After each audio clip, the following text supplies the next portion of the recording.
1988. A private martial arts gym in Los Angeles. Steven Seagal, the Aikido master and rising action star, was demonstrating techniques to a small group of Hollywood celebrities and fighters. His confidence was absolute. His reputation was growing. He was becoming known as one of the toughest guys in Hollywood. Then Muhammad Ali walked in. The room went silent. The greatest of all time, three-time heavyweight champion, the most famous athlete on earth, had come to watch. Seagal, never one to miss an opportunity, invited Ali to step onto the mat. "Champ, you've probably never experienced real martial arts. Let me show you what Aikido can do." Ali smiled that famous smile and said 5 words that would change everything. "Go ahead. Hit me first." What happened in the next 3 seconds would humble Steven Seagal in front of everyone, expose the difference between movie fighting and real combat, and become one of the most legendary stories in martial arts history. Before we dive into this incredible encounter between a boxing legend and a Hollywood tough guy, smash that subscribe button and turn on notifications. This isn't just about a physical confrontation. It's about the difference between real skill and manufactured image. Drop a comment telling us where you're watching from and let's begin. Steven Seagal's rising star. In 1988, Steven Seagal was on the verge of major Hollywood stardom. His first film, Above the Law, had just been released and was performing well at the box office. Audiences were fascinated by this tall, dark-haired martial artist who claimed to be a legitimate Aikido master with real combat experience. Seagal's backstory was impressive, or at least the version he told was impressive. He claimed he'd spent years in Japan studying under Aikido masters. He said he'd worked as a CIA operative. He insisted he'd been in real fights and that his techniques were deadly effective in actual combat situations. Hollywood ate it up.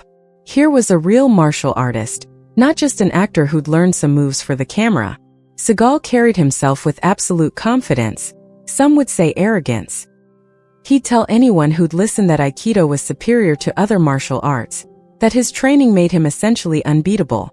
In the gym that day, Seagal had been demonstrating Aikido techniques, primarily joint locks, throws, and redirection of an opponent's energy. Aikido is a defensive martial art focused on using an attacker's force against them. In Seagal's hands, it looked devastating. Students would attack him, and he'd flip them effortlessly. It was impressive to watch. But it was also carefully choreographed. The students knew how to fall. They knew when to attack. They knew to commit fully to strikes that Seagal could then redirect. It was like watching a dance where everyone knew the steps.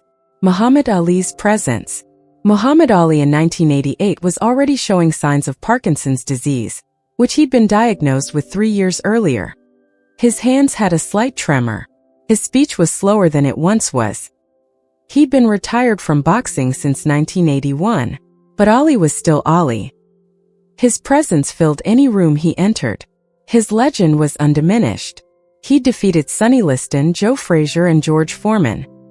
He'd fought in the Rumble in the Jungle and the Thrilla in Manila. He'd been stripped of his title for refusing to fight in Vietnam and had come back to reclaim it. Most importantly, Ali had been in real fights. Not choreographed movie fights or demonstration techniques, but actual combat against the toughest heavyweights in the world. He knew what it felt like to get hit by men who could kill you with their fists. He understood the difference between looking dangerous and being dangerous. Ali had come to the gym at the invitation of a mutual friend.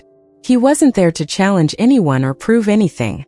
He was just interested in seeing what this new Hollywood martial arts star was all about. But when Seagal invited him onto the mat, Ali saw an opportunity to teach a lesson.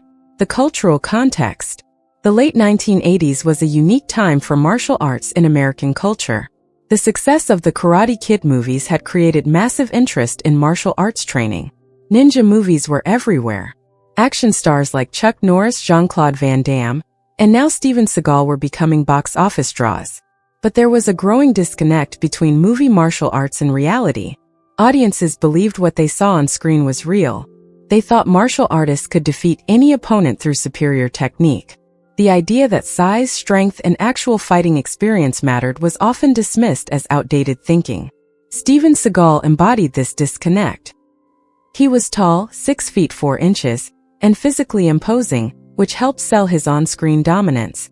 But he'd never been in a professional fight, never competed in tournaments, never faced an opponent who was actually trying to hurt him with real unrestricted attacks. Muhammad Ali, by contrast, represented the brutal reality of actual combat. He'd won 56 professional fights. He'd been hit by some of the hardest punchers in boxing history and had kept fighting. He understood violence in a way that no amount of demonstration training could replicate. The invitation. When Seagal invited Ali onto the mat, several people in the room tensed up. They knew Seagal's reputation for being rough with training partners. There were stories about him hurting people during demonstrations, using more force than necessary to prove his techniques worked. "Champ, you've probably never seen real Aikido," Seagal said, his voice carrying that tone of superiority that would later become infamous. "Traditional boxing is limited. You can only punch. Aikido uses an opponent's energy against them. Size and strength don't matter." Ali nodded slowly, that slight smile playing on his lips. Anyone who knew Ali recognized that look. It was the same expression he'd had before destroying opponents who'd underestimated him. "Interesting," Ali said softly, his voice affected by Parkinson's but still carrying authority. "So if I tried to hit you, you could stop me?" "Absolutely," Seagal replied. "In fact, I could probably put you down without throwing a single strike. That's the beauty of Aikido." The room went completely silent. Several people looked uncomfortable. Putting Muhammad Ali down? This wasn't just confidence, this was delusion. But Ali just kept smiling. "Tell you what," he said. "You seem pretty confident. So I'll give you the first move. Go ahead. Hit me." Seagal's confidence. Steven Seagal looked around the room, clearly pleased with the situation. Here was Muhammad Ali, the most famous boxer in history, offering to let him strike first. In Seagal's mind, this was a gift. A chance to demonstrate his superiority in front of witnesses who would spread the story throughout Hollywood. "Champ, I don't want to hurt you," Seagal said, the false modesty obvious to everyone except perhaps himself. "My techniques are designed for combat situations. I could damage your joints, your neck. I've been hit by Sonny Liston, Joe Frazier, and George Foreman," Ali interrupted gently. "I think I can handle whatever you've got. Go ahead. Show everyone what Aikido can do." The challenge was clear. Ali was giving Seagal every advantage. First strike, element of surprise, and the psychological edge of having permission to attack. In a real fight, these advantages often determine the outcome. Seagal stepped forward and you could see him calculating. He'd attack, Ali would respond instinctively with a boxer's movement, and Seagal would redirect that energy into a throw or lock. It would look devastating. It would cement his reputation. What Seagal didn't understand was that he was falling into a trap set by one of the greatest psychological fighters in history. The 3-second lesson. Seagal made his move. He stepped forward with his hands reaching for Ali's wrist. A classic Aikido entering technique, meant to establish control before redirecting an opponent's force.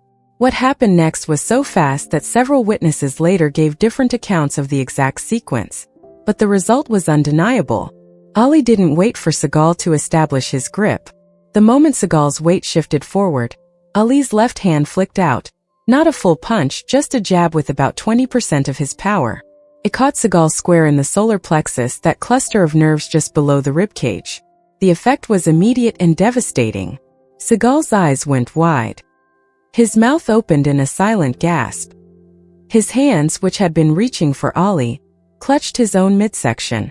He bent forward slightly, trying desperately to draw breath into lungs that had forgotten how to work. Ali had hit him so precisely, with such perfect placement, that Seagal's diaphragm had spasmed.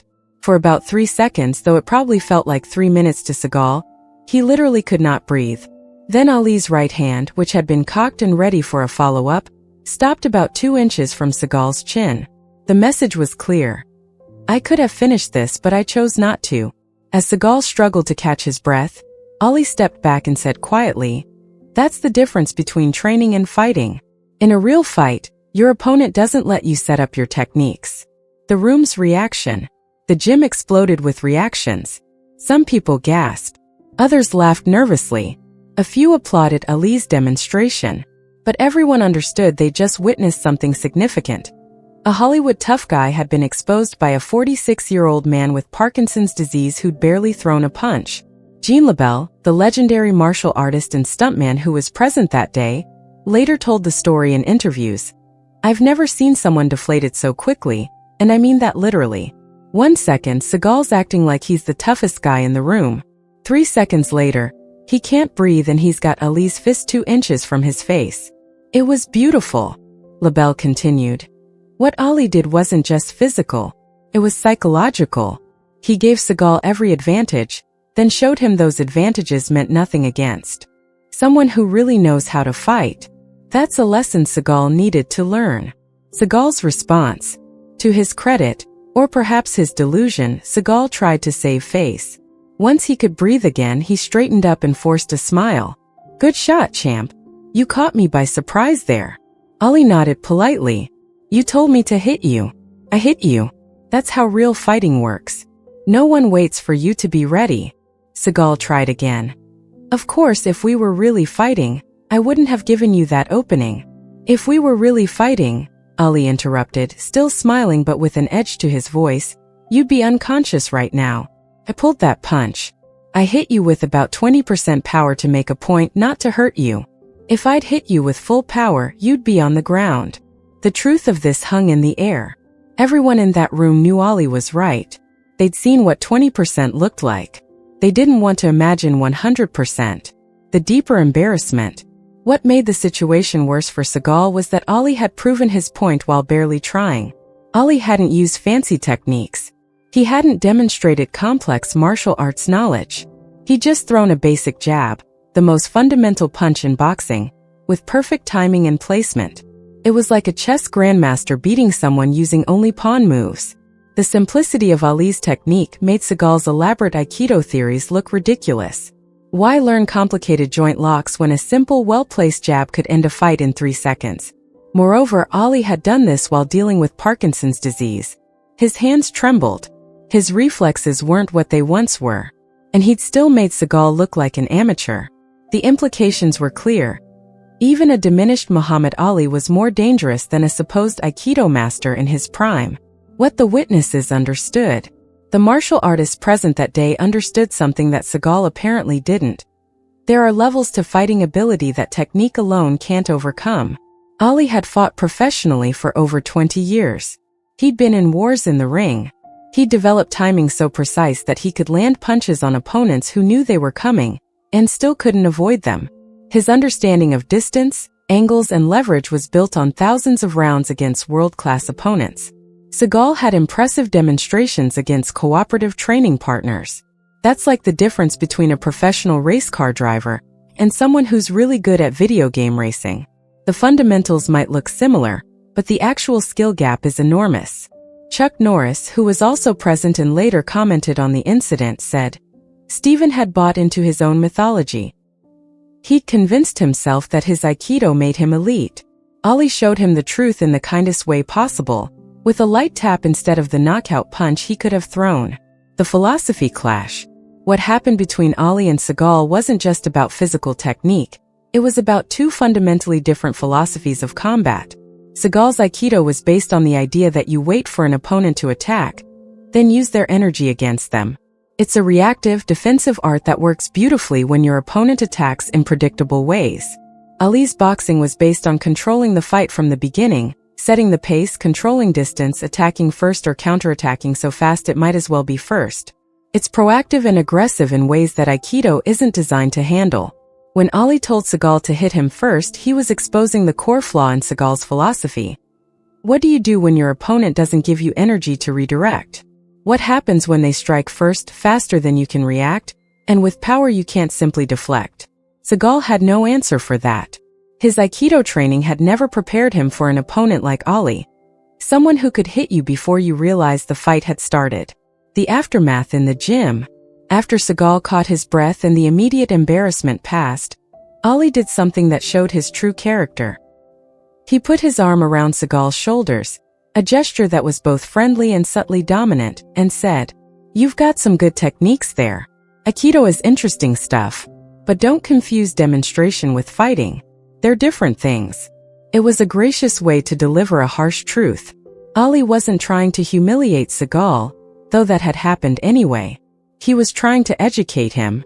The lesson was, respect the difference between performing techniques on cooperative partners and facing someone who's really trying to hurt you.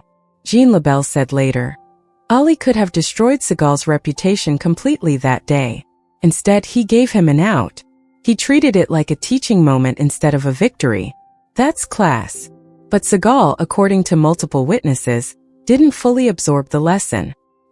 He continued making excuses, explaining how the situation would have been different under other circumstances, insisting that Ali had gotten lucky. Lucky? Someone in the gym muttered loud enough for others to hear. The greatest boxer in history didn't get lucky. He was playing with you. How the story spread. In 1988, before social media and smartphones, stories spread through word of mouth. But this story spread fast. Too many people had witnessed it. Too many respected martial artists had been present. Within weeks, everyone in the Hollywood martial arts community knew what had happened. Different versions emerged. Some said Ali had knocked Seagal out. Others said it was a friendly sparring session where Ali gave Seagal some pointers. But people who'd actually been there told the truth. Ali had invited Seagal to attack, then had stopped him with a single light jab that left Seagal gasping for breath. Jean LaBelle, who never shied away from controversy, told the story publicly in interviews. Chuck Norris confirmed it. Other witnesses corroborated the details. Seagal's reputation as a real fighter took a serious hit among people who actually knew about fighting. Interestingly, the story gained even more credibility because it wasn't about Ali destroying Seagal. If witnesses had claimed Ali knocked him out, people might have doubted it. But the actual story, Ali deliberately pulling his punch to make a point rather than to cause harm, rang true to everyone who knew Muhammad Ali. Seagal's career continues. Despite the embarrassment, Steven Seagal's movie career took off. Above the Law was successful enough that he made several more action films through the 1990s. Hard to Kill, Marked for Death, Out for Justice, and Under Siege were all box office hits. But his reputation in the actual martial arts community was permanently damaged. Serious fighters and martial artists knew about the Ali incident. They knew about other incidents where Seagal had been exposed or had bullied smaller training partners to make himself look good. The disconnect between Seagal's movie image and his actual fighting ability became a running joke in martial arts circles. He played invincible tough guys on screen, but people who trained with him or witnessed his encounters with real fighters knew better. Ali's lesson validated. What Ali demonstrated that day has been validated repeatedly in modern combat sports. When mixed martial arts (MMA) became popular in the 1990s, early tournaments showed exactly what Ali already knew: traditional martial arts techniques that worked. And demonstrations often failed against aggressive fighters who pressed the action. Aikido practitioners in particular struggled in early MMA. The art's reactive nature and reliance on grabbing incoming attacks didn't work when opponents used footwork, angles, and strikes to avoid being grabbed. It wasn't that Aikido techniques were useless. It was that they required a compliant opponent to work optimally. Boxing, meanwhile, remained fundamental to MMA success. The footwork, head movement, and punching combinations that Ali had mastered proved essential. Modern MMA fighters all train boxing because it works under pressure against non-compliant opponents. Ali had understood this decades before MMA proved it empirically. His 3-second lesson to Seagal was essentially, your art requires cooperation. Real fighting doesn't have cooperation. The mutual respect that never was. In the years following the incident, Ali and Seagal never developed the mutual respect that existed between Ali and other martial artists. Ali had great relationships with Bruce Lee. They'd met and exchanged ideas, Chuck Norris, and other legitimate martial artists who understood and respected the differences between their arts and boxing. But Seagal apparently never reached that understanding. He continued to claim in interviews that Aikido was superior to boxing, that he could handle professional fighters, that his techniques were deadly effective. He never publicly acknowledged what happened with Ali, or what he might have learned from it. This lack of humility became Seagal's defining characteristic. Over the years, stories accumulated of Seagal making grandiose claims, bullying smaller training partners, and avoiding any situation where his skills would be genuinely tested. The difference between image and reality. The story of Muhammad Ali humbling Steven Seagal teaches us profound lessons that extend far beyond martial arts. 1. Confidence without competence is just arrogance. Seagal walked into that gym absolutely certain of his superiority. He'd convinced himself that his Aikido training made him elite. But that confidence wasn't built on actual combat experience. It was built on demonstrations against cooperative partners and his own belief in his mythology. Ali's confidence, by contrast, came from real tests. He'd proven himself against the best fighters in the world. He'd been knocked down and had gotten back up. His confidence was earned through actual adversity. In life and career, many people develop Seagal-style confidence. Loud, absolute, but untested. Real competence, Ali-style confidence, is quieter, because it doesn't need to prove itself to others. It's already been proven where it matters. 2. The danger of believing your own hype. Seagal had started believing the stories about himself. He was surrounded by students who told him he was incredible, movie studios that cast him as invincible, and a media machine that promoted his mystique. He lost touch with reality. Ali, despite being literally called the greatest, never lost touch with reality. He knew his limitations. He understood that his skills had been tested and proven, but also that he'd been beaten, that he'd struggled, that greatness came from real battles, not from hype. We all face the temptation to believe our own press releases, to surround ourselves with yes men, to mistake popularity for competence. Seagal's humiliation reminds us to stay grounded in reality. 3. Real skill doesn't need complexity. Ali didn't beat Seagal with a complicated technique. He didn't demonstrate superior martial arts knowledge. He threw a basic jab, something any boxer learns in their first lesson, with perfect timing and placement. This teaches us that fundamentals mastered are better than advanced techniques half-learned. In any field, the basics executed perfectly will outperform fancy tricks executed poorly. Ali's simple jab was more effective than all of Seagal's elaborate Aikido. 4. Experience matters more than credentials. Seagal had impressive credentials: AI, Aikido black belts, training in Japan, supposed CIA experience. Ali had something better: real experience against actual opponents who were trying to hurt him. In life, we often overvalue credentials and undervalue experience. The person with all the certifications might not perform as well as the person who's been tested in the real world. Ali had 20+ years of real fighting. That trumped all of Seagal's demonstrations. 5. Humility is the mark of true masters. After embarrassing Seagal, Ali was gracious. He could have humiliated him further but chose not to. He tried to turn it into a teaching moment. That's the mark of a true master. Using your superiority to educate, not just to dominate. Seagal, conversely, couldn't admit he'd been bested. He made excuses. He couldn't learn from the experience because his ego wouldn't let him acknowledge the lesson. True mastery in any field comes with humility. The understanding that there's always more to learn, that you can be wrong, that others might have skills you don't. Seagal lacked this. Ali embodied it. The modern relevance. In 2025, we're drowning in fake expertise. Social media is full of people claiming mastery in fields where they have no real experience. Gurus sell courses about success they've never achieved. Experts pontificate about topics they've never actually practiced. The Ali Seagal story is a perfect antidote to this culture of false expertise. It reminds us to value real experience over impressive claims, proven results over confident assertions, fundamental skills over fancy techniques, humility over arrogance, reality over image. What this means for you: you probably won't face Muhammad Ali in a gym, but you'll encounter situations where you must distinguish between people who are really skilled and people who just talk a good game. Here's how to tell the difference. Real experts are specific about what they can and can't do.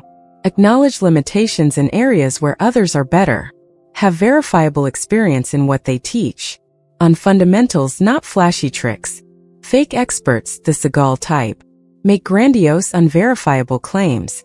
Never admit limitations or weaknesses. Avoid situations where their skills would be tested. Rely on intimidation and credentials rather than demonstration. Emphasize complex techniques over basic competence. The final truth: Muhammad Ali didn't need 3 seconds to prove his point to Steven Seagal. 1 second would have been enough. But by pulling his punch and turning it into a teaching moment rather than a knockout, Ali showed something more important than physical dominance. He showed wisdom, restraint, and the difference between a real fighter and someone playing one in movies. Seagal learned nothing from the experience, apparently, but everyone watching learned something valuable.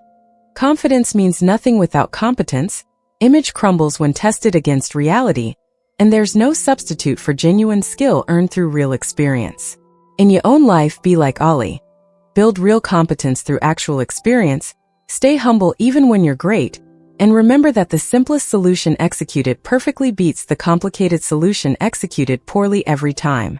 And if someone offers you the first shot, maybe decline, especially if that someone is Muhammad Ali.